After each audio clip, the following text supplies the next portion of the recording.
Сәлем әлем, біздің арамызда ерекше адамдар бар екен. Біз бұл туралы тіпті білмейміз. Жоқ, мен шынайы супер қабілеттілік туралы айтып отырған жоқпын. Бірақ бұны әрқайсымыз физикалық салдарынан жасай алмаймыз. Саяхат YouTube арнасына қош келдіңіздер. Адамдардың 1% ғана жасай алатын заттар. Бастайық. Тілдерді бүктеу. Негізінде тіл көрсету дөрекі затқа жатады. Бірақ қазір оны да жасаймыз. Егер сіздің балалық шағыңыз әлі де есіңізде болса, онда мен сенімдімін. Тілімен көптеген нәрселерді жасай алатын бір бейтаныс бала есіңізде. Ол тілін көптеген түрі ретінде бүктей алған. Біз оның артынан қайталауға тырыстық, бірақ ештеңе шықпады. Көптеген жылдар бойы бізге тілді түтікке бүктеу қабілеті генетикалық жолмен беріледі деп айтылып келеді. Бірақ бұл теория егіздердің біреуі мұны істей алып, екіншісі жасай алмағаннан кейін бұзылды. Гипермобильдік. Біздің әрқайсымыз кем дегенде бір адам гипермобильдігі бар адамдармен таныс. Әр сауық кешінде кішкентай саусақты білекке бүге алатын немесе аяқтарын артқы жағында кездестіретіндей етіп айналдыра алатын адам болды. Сіз мұндайды жасай алмайсыз, және сіз жай ғана ауырсыну мен ыңғайсыздықты сезінесіз. Гипермобильдігі бар адамдар икемді буындар мен бұлшық еттерге ие. Жас кезінде бұл қабілеттер бізді сауық кешінің жұлдызы ете алады. Бірақ сіз өзіңіздің буындарыңыздың жағдайын мұқият бақылауыңыз керек. Әйтпесе сіз қартайған кезде ауырып өміріңізді қиындатасыз. Қолдарыңыз, бүйірлеріңіз, ішіңіз және аяқтарыңыз қытықтанады. Егер біреу сізге осы мүшелеріңізге тигізсе, сіз көлесіз және тоқтатуды талап етесіз. Мүмкін аға-апаларыңыз сізді жазалап қытықтаған болар. Әр адамның денесінде қытыққа шыдамсыз жері бар, бірақ егер біз өз-өзімізді қытықтай бастасақ, онда ештеңе болмайды. Бұның бәрі біздің миымызда және болжау қабілетінде. Ғалымдардың сөзіне сүйенсек, қытықтан көлеміз, егер ол кенеттен болса, яғни тосынның әсері маңызды рөлді атқарады. Аяқ пен қолық. Біздің миымыз бен денеміз таңқаларлық туындылар болып табылады. Біздің миымыз компьютердегі кез келген микропроцессорға қарағанда әлде қайда күшті. Ол бір уақытта көптеген командаларды орындай алады, бірақ біз оны байқамай жатырмыз. Дәл қазір сіздің миыңыз экрандағы кескін, дыбыс туралы ақпаратты бір уақытта жібереді. Тыныс алу тепе-теңдігі мен дененің позициясы және басқалардың жиынтығын атқарып жатыр. Бірақ мидың да шегі бар. Мысал ретінде көп қимылдықты алыңыз. Мен бір қолыңызда PlayStation-ның джойстигін ұстап, екінші қолыңызбен кола ішіп отыру туралы айтып отырған жоқпын. Қазір тұрып, оң аяғыңызды көтеріп, сағат бағытымен бұраңыз. Оңай, солай емес пе?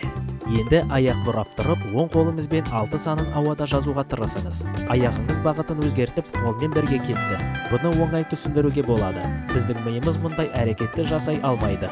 Егер сіз мұны оңай жасай алсаңыз, онда сізде ми жарақаты болды, немесе сіз ерекше мидың иегерісіз. Екі бағыт. Біздің көздеріміз керемет.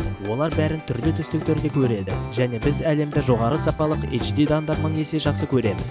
Қазіргі теледидарды біздің көзімізбен салыстыруға да келмейді. Бірақ біздің көздеріміз бәрібір күшті емес. Олар топ болып ұйымдастырылған және әрқашан бір бағытта және бір затқа қарайды. Біздің көздеріміз әртүрлі бағытта қарай алатындай хамелеонның көздері сияқты емес. Бірақ кейбіреулер мұны істей алады. Бұл адамдар жалқау көз синдромымен ауырады. Бұл жағдайда көздің бұлшық еттері бірігіп жұмыс жасамайды, және көздер әртүрлі бағытта қарайды.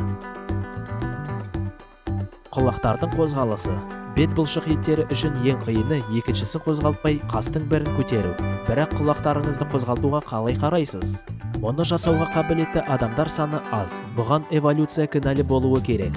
Адам эволюциясы процесінде құлақтарды қозғалту қабілеті жоғалды. Өйткені бұл қазіргі кезде қажет емес. Бұған 5 адамның біреуі ғана қабілетті.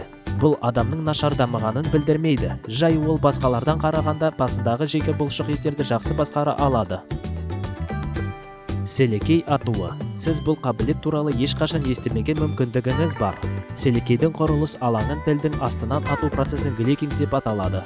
Мүмкін сіз жыланның у атқан суреттерін көрген боларсыз. Адамдар мұны жасай алады, бірақ оның орнына селекей атады.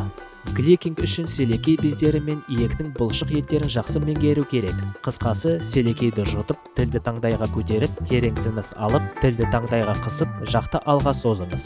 Егер сіз ерекше адамдардың бірі болсаңыз, онда аузыңыздан селекей ата алдыңыз. Өзіндік саусақтар.